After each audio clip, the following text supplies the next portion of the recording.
सो है गाइस, नमस्कार दोस्तों। हमारी YouTube channel Nikhil Dikshit talk में आप सभी का स्वागत एवं अभिनंदन है। सो दोस्तों, आज का जो नया वीडियो है वो आपका जोसा काउंसलिंग से रिलेटेड है। सो दोस्तों, इस वीडियो के माध्यम से आज आप सभी को मैं बताऊंगा कि ड्यूरिंग द राउंड रिजल्ट आपके जो 6 राउंड्स होंगे उनका जो रिजल्ट आएगा, कब कब उनका रिजल्ट आएगा, और राउंड्स के रिजल्ट आने के बाद आपको डॉक्यूमेंट वेरिफिकेशन कैसे कराना है, कौन कौन से डॉक्यूमेंट्स को आपको रेडी करके रखना है, ये सभी तमाम जानकारी इस वीडियो के माध्यम से आज आप सभी को मिलने वाली हैं। सो वीडियो में अंत तक जरूर बने रहिएगा, क्योंकि इस वीडियो के माध्यम से आज आप सभी को मैं फ्रीज, प्लॉट और स्लाइड का मतलब भी समझाएंगे, और डॉक्यूमेंट वेरिफिकेशन आपको कैसे करना है, और आपको रिपोर्टिंग कब करनी है कॉलेज में अथवा इंस्टीट्यूट में, ये सभी तमाम जानकारी इस वीडियो के माध्यम से आज आप सभी को मिलने वाली है। सो अगर चैनल पर पहली बार विजिट कर रहे हो तो चैनल को आज ही सब्सक्राइब कर लीजिएगा और बेल नोटिफिकेशन को भी प्रेस कर लीजिएगा, ताकि आगे आने वाली सभी जानकारी सबसे पहले आपके पास पहुंच जाए। और हमारे द्वारा जो भी जानकारी दी जाती है, अगर आपको अच्छी लगे तो वीडियो को लाइक करना, शेयर करना अथवा कमेंट करना बिल्कुल भी ना भूलें। इसी के साथ हम अपने वीडियो की आज शुरुआत करते हैं। तो सबसे पहले दोस्तों, आपको जोसा काउंसलिंग से रिलेटेड कुछ जानकारी मैं देता हूं, ध्यान से देखिएगा। जोसा काउंसलिंग, जोसा की फुल फॉर्म होती है joint seat allocation authority. Joint seat allocation authority. दोस्तों, जोसा एक ऐसी बॉडी है जो काउंसलिंग कराती है triple IT, GFTI, NIT and IIT in institute में एडमिशन के लिए ये काउंसलिंग कराती है जोसा। अब दोस्तों, जो जोसा में काउंसलिंग पूरी हो जाती है, जोसा में 6 राउंड पूरे हो जाने के बाद जो भी सीटें वैकेंट रह जाती हैं वो सीटें सीसैप काउंसलिंग के द्वारा फिल की जाती हैं। सो दोस्तों, यहाँ पे देखिए, सबसे पहला जो स्टेप होता है जोसा काउंसलिंग का, उसमें आपको सबसे पहले ऑनलाइन रजिस्ट्रेशन करना होता है। और ऑनलाइन रजिस्ट्रेशन आपका 19 तारीख से ही शुरुआत हो गई थी, और इसकी आखिरी तारीख थी 5 बजे तक, शाम 5 बजे 28 तारीख इसकी आखिरी थी। आप सभी लोगों ने ये काम तो आपने पूरा कर लिया होगा। Online filling and locking of choices. दोस्तों, आपको चॉइस तो लॉक नहीं करनी थी। चॉइस अगर आप लॉक भी कर देते हैं तब भी ठीक है, अगर नहीं लॉक करते हैं तो वो ऑटो लॉक अपने आप ही हो जाती है। ये चीज़ आपको ध्यान देनी है। दोस्तों, इतना काम करने के बाद ऑनलाइन फिलिंग, आपको कॉलेजेस चूज़ करने होते हैं, कॉलेजेस फिल करने होते हैं, ब्रांच चूज़ करनी होती है, ब्रांच फिल करनी होती है अपनी रैंक के अनुसार। जो भी आपकी जेईई मेंस में रैंक होती है उसके हिसाब से आपको अपनी ब्रांच चूज़ करनी होती है, अपना कॉलेज सेलेक्ट करना होता है। जैसे आपके जेईई मेंस के रैंक के हिसाब से आपको NIT, triple IT and GFTI college में काउंसलिंग में भागीदार हो सकते हैं। अगर आपकी जेईई एडवांस में अच्छी खासी रैंक है तो आप आईआईटी की काउंसलिंग में भी बैठ सकते हैं। सो दोस्तों, सीट अलॉटमेंट उसके बाद हो जाता है। सीट अलॉटमेंट में ये 3 ऑप्शन आते हैं, फ्रीज ऑप्शन, फ्लोट ऑप्शन और स्लाइड ऑप्शन। इन तीनों के बारे में मैं आपको जानकारी देता हूँ। फ्रीज का मतलब होता है accept the allotment and proceed for certificate verification at helpline centre. Freeze का मतलब है जो भी मैंने चॉइस फिल की थी, जो भी मैंने ब्रांच फिल की थी, जो भी मैंने इंस्टीट्यूट या कॉलेज फिल किया था अपने चॉइस फिलिंग में, वो मुझे मिल गया है और वो मुझे पसंद है। मैं इसके अलावा कोई भी अन्य नहीं लेना चाहता हूँ। जो भी मैंने चॉइस फिल की थी वो मेरी मनमानी चॉइस मुझे मिल गई। फ्रीज का मतलब यही होता है। फ्लॉट का मतलब यह है दोस्तों, फ्लॉट का मतलब होता है accepted the allotment and can participate in next round of counselling. दोस्तों, प्लॉट का मतलब ये होता है, जैसे मैंने अपनी चॉइस फिल की, उसमें ब्रांच फिल किया, कॉलेज फिल किया और इंस्टीट्यूट फिल किया। जो भी ब्रांच और कॉलेज मुझे मिला है उससे तो मैं सहमत हूँ, पर अगर उससे बेहतर मुझे अगले राउंड में मिल जाए तो मैं काउंसलिंग में, आगे की काउंसलिंग में भी भागीदार बना रहूँगा। प्लॉट का मतलब ये है, जो मुझे ब्रांच मिली है वो तो मुझे ठीक है, वो तो मैं ले लूँगा, पर इससे अगर बेहतर मिलेगी तो वो भी मैं एक्सेप्ट कर लूँगा। प्लॉट का मतलब ये है। और तीसरा जो ऑप्शन आता है स्लाइड ऑप्शन। स्लाइड का मतलब होता है accepted the allotment but can look for better allotment in an institute. जैसे फॉर एग्जांपल स्लाइड का मतलब मैं आपको एग्जांपल के थ्रू समझाना चाहता हूँ। जैसे फॉर एग्जांपल आपने आईआईटी मद्रास में आपको केमिकल ब्रांच मिल गई है। आपको आईआईटी मद्रास में दोस्तों केमिकल ब्रांच मिल गई थी। वो भी कौन से नंबर पे थी आपकी केमिकल ब्रांच? आपकी केमिकल ब्रांच थी 5वें नंबर पे। और आपकी जो सीएस ब्रांच थी, इससे बेहतर केमिकल ब्रांच से बेहतर जो आपकी सीएस ब्रांच थी, कंप्यूटर साइंस ब्रांच थी, वो आपकी दूसरे नंबर पे थी। तो स्लाइड का मतलब ये होता है कि जो मेरे को मतलब चॉइस मिली है उससे तो मैं सहमत हूँ, पर मैं कोशिश करूँगा उसी कॉलेज में, उसी इंस्टीट्यूट में रहकर मेरे को केमिकल ब्रांच से बेहतर ब्रांच मिल जाए। इसका मतलब होता है स्लाइड। उसके बाद दोस्तों इतना सेलेक्ट करने के बाद आपके डॉक्यूमेंट वेरिफिकेशन होते हैं।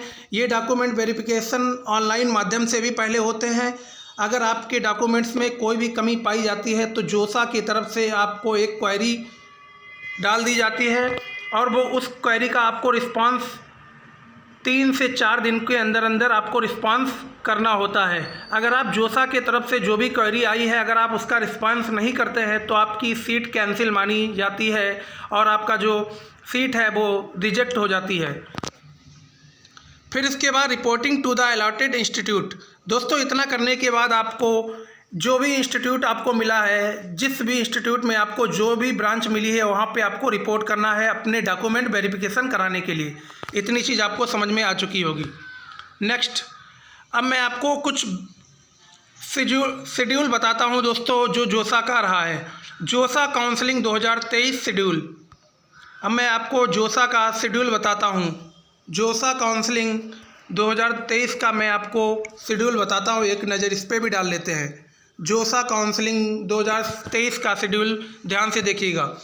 आपका 19 जून से 28 जून शाम 5 बजे तक दोस्तों जोसा काउंसलिंग का रजिस्ट्रेशन और चॉइस फिलिंग चल रही थी। आपकी 19 जून 2023 से 28 जून 2023 शाम 5 बजे तक आपकी जोसा की काउंसलिंग का रजिस्ट्रेशन और चॉइस फिलिंग चल रही थी। उसके बाद दोस्तों 30 जून 2023 को आपका राउंड 1 का रिजल्ट आना है।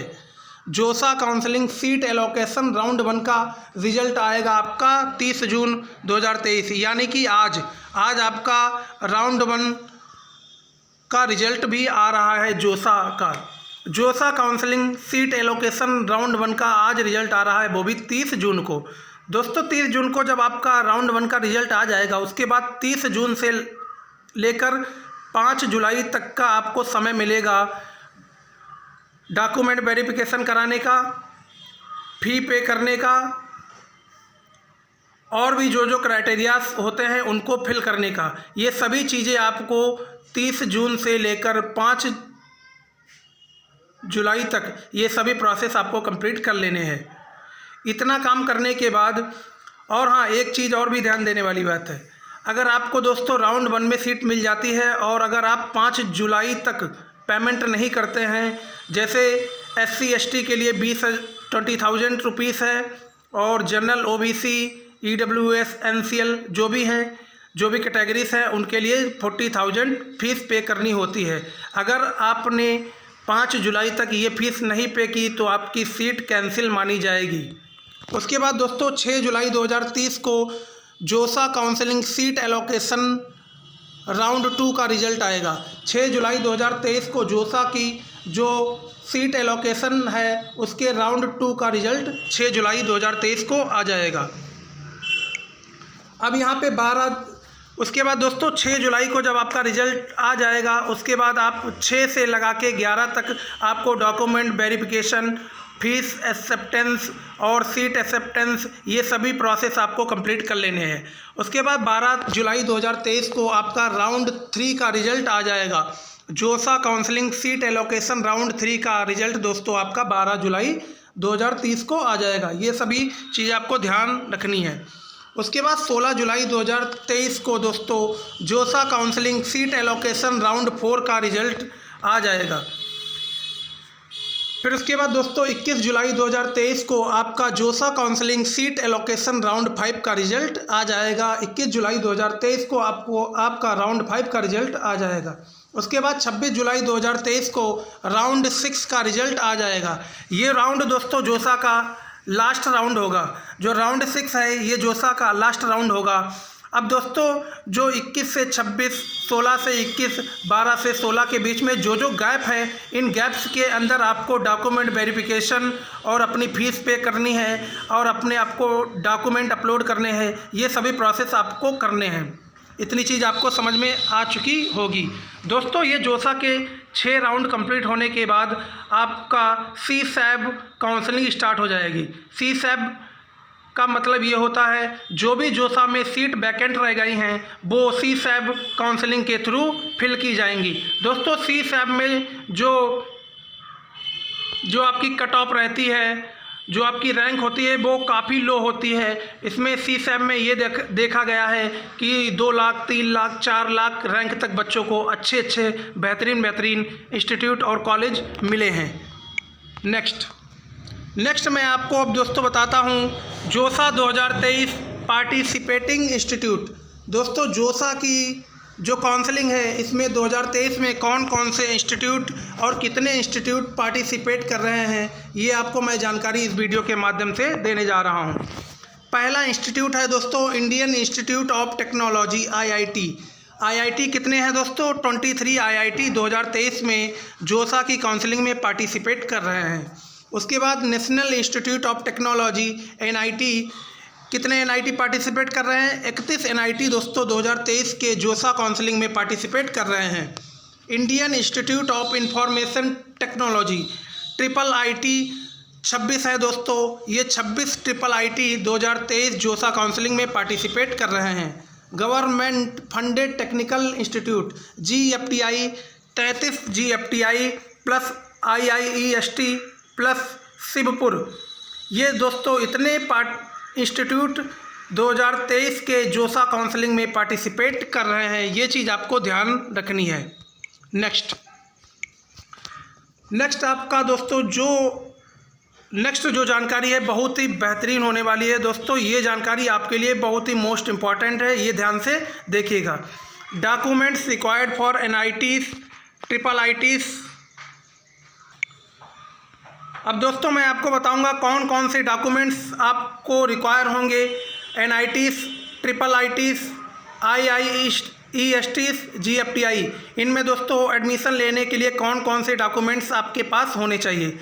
दोस्तों जो जोसा के तरफ से जो काउंसलिंग होगी, काउंसलिंग में जैसे आपको सीट मिल जाती है राउंड 1 में या राउंड 2 में या राउंड 3 में या राउंड 4 में या राउंड 5 में, जैसे ही आपको सीट मिल जाएगी तो आपके पास एक सीट अलॉटमेंट लेटर आएगा। आपके पास एक सीट अलॉटमेंट लेटर आएगा। उसी सीट अलॉटमेंट लेटर को आपको डाउनलोड कर लेना है। और आपको उसको संभाल के रख लेना है, क्योंकि जब आप कॉलेज में DV के लिए जाएंगे, डॉक्यूमेंट वेरिफिकेशन के लिए जाएंगे, तो ये अलॉटमेंट लेटर आपके लिए बहुत ज़रूरी होगा। पहला तो डॉक्यूमेंट हो गया सीट अलॉटमेंट लेटर। उसके बाद दूसरा डॉक्यूमेंट है 3 passport size photograph. 3 passport size photograph आपके पास होनी चाहिए। जो आपने JEE मेन 2023 के एप्लीकेशन फॉर्म में जो भी आपने फ़ोटो लगाई थी वही 3 फ़ोटो आपके पास होनी चाहिए। उसके बाद दोस्तों proof of seat acceptance fee payment by e-challan और इंटरनेट बैंकिंग थ्रू SBI। दोस्तों जैसे आपको सीट अलॉटमेंट हो जाती है पहले राउंड में, तो आपको 4 दिन का समय दिया जाता है। इसी में आपको फ़ी पेमेंट करना होता है। फ़ी पेमेंट दोस्तों जब तक आप नहीं करते हैं 4 दिन के अंदर तो आपकी सीट जो है वो कैंसिल मानी जाएगी। अगर आप 4 दिन के अंदर फ़ी पेमेंट कर देते हैं तो आपकी सीट पक्की मानी जाएगी और सीट की एक एक्सेप्टेंस फ़ी पेमेंट की एक दोस्तों स्लिप मिलती है, वो स्लिप आपके पास होनी चाहिए। नेक्स्ट दोस्तों है और भी मोस्ट इम्पॉर्टेंट जानकारी है, ध्यान से देखिएगा। अब यहाँ पे आपके पास JEE मेन स्कोर कार्ड 2023 का होना चाहिए। दोस्तों जो आपका जेईई मेन का स्कोर कार्ड था, जो आपका जेईई मेन में रिजल्ट आया था, उसका स्कोर कार्ड आपके पास होना कंपलसरी है। जेईई मेन का एडमिट कार्ड भी होना चाहिए। जो 2023 में आपने परीक्षा दी थी जेईई मेन की, उसका एडमिट कार्ड भी होना चाहिए। ये सभी डॉक्यूमेंट्स आपके पास हर हाल में होने चाहिए। उसके बाद दोस्तों क्लास 10th स्टैंडर्ड मार्कशीट और डेट ऑफ बर्थ प्रूफ, आपके पास क्लास 10th की मार्कशीट होनी चाहिए, कक्षा 10 की मार्कशीट होनी चाहिए। फिर उसके बाद क्लास 12th की आपके पास मार्कशीट होनी चाहिए और पासिंग सर्टिफिकेट भी होना चाहिए। मार्कशीट और पासिंग सर्टिफिकेट एक ही चीज़ होती है, तो आपके पास क्लास 10th एंड 12th दोनों की मार्कशीट होनी चाहिए। इतनी चीज़ दोस्तों आपको समझ में आ चुकी होगी। आपके पास 10 एंड 12th की मार्कशीट भी होनी चाहिए। वैलिड फ़ोटो आइडेंटिटी कार्ड, दोस्तों इसकी जगह पे आप अपना आधार कार्ड या पैन कार्ड या वोटर आईडी कार्ड, ये सभी चीज़ें आप अपनी लगा सकते हैं। वैलिड फ़ोटो आइडेंटिटी कार्ड, अगर आपके पास आधार है, पहली बात तो आधार सबके पास होगा, ये कंपलसरी है, तो आप यहाँ पे आधार कार्ड लगा सकते हैं। मेडिकल सर्टिफिकेट भी होना आपके पास बहुत ज़रूरी है। दोस्तों मैं आपको डिस्क्रिप्शन बॉक्स में लिंक दे दूंगा, वहाँ से आप अपना मेडिकल सर्टिफिकेट डाउनलोड कर सकते हैं और किसी भी गवर्नमेंट या प्राइवेट हॉस्पिटल में जाके आप अपना मेडिकल सर्टिफिकेट बनवा सकते हैं। वो भी MBBS डॉक्टर होना चाहिए, डिग्री होल्डर होना चाहिए, जिसका रजिस्ट्रेशन प्लस मोहर के साथ आपको ये मेडिकल सर्टिफिकेट बनाना है। ये चीज़ें आपको ध्यान रखनी है। अब जो नेक्स्ट डॉक्यूमेंट्स आते हैं आपके सामने, ये बहुत ही मोस्ट इम्पॉर्टेंट हैं। नेक्स्ट डॉक्यूमेंट है दोस्तों कैटेगरी सर्टिफिकेट। दोस्तों कैटेगरी सर्टिफिकेट में जैसे जो जनरल है दोस्तों इनका तो लगता नहीं है कैटेगरी सर्टिफिकेट। जो बच्चे EWS हैं या OBC NCL हैं या SC ST जो भी हैं दोस्तों, उनका कैटेगरी सर्टिफिकेट होना चाहिए। दोस्तों EWS और OBC NCL वालों का दोस्तों जो EWS और OBC NCL वालों का जो कैटेगरी सर्टिफिकेट होता है वो 1 अप्रैल 2023 के बाद का होना चाहिए। ये ध्यान रखनी है आपको, 1 अप्रैल 2023 के बाद का होना चाहिए कैटेगरी सर्टिफिकेट। EWS और OBC NCL वालों का जो कैटेगरी सर्टिफिकेट होना चाहिए वो 1 अप्रैल 2023 के बाद का होना चाहिए कैटेगरी सर्टिफिकेट। ये दोस्तों कैटेगरी सर्टिफिकेट EWS वाले बच्चों के लिए और OBC NCL वाले बच्चों के लिए ज़रूरी है, और ये सर्टिफिकेट आपका 1 अप्रैल 2023 के बाद का होना चाहिए। उसके बाद अगला डॉक्यूमेंट आता है registration and field choices for,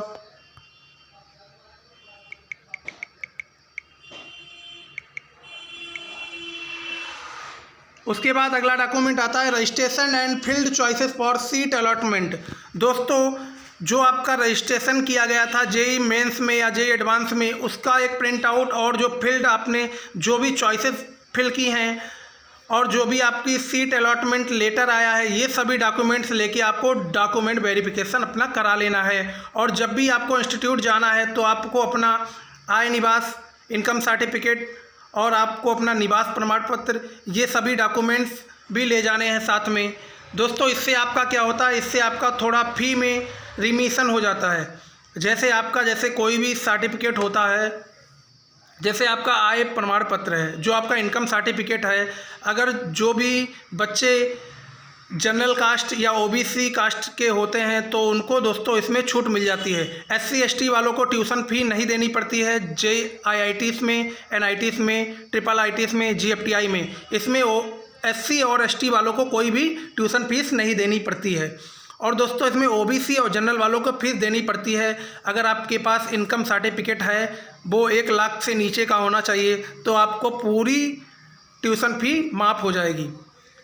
दोस्तों हमारे द्वारा जो भी जानकारी दी गई है, अगर आपको अच्छी लगी हो तो वीडियो को लाइक करना, चैनल को सब्सक्राइब करना और कमेंट करना बिल्कुल भी ना भूलें। ऐसे ही तमाम जानकारी पाने के लिए चैनल को आज ही सब्सक्राइब कर लीजिए, बेल नोटिफिकेशन को भी प्रेस कर लीजिए ताकि आगे आने वाले सभी नोटिफिकेशन सबसे पहले आपके पास पहुंच सके। जय हिंद, जय भारत, धन्यवाद।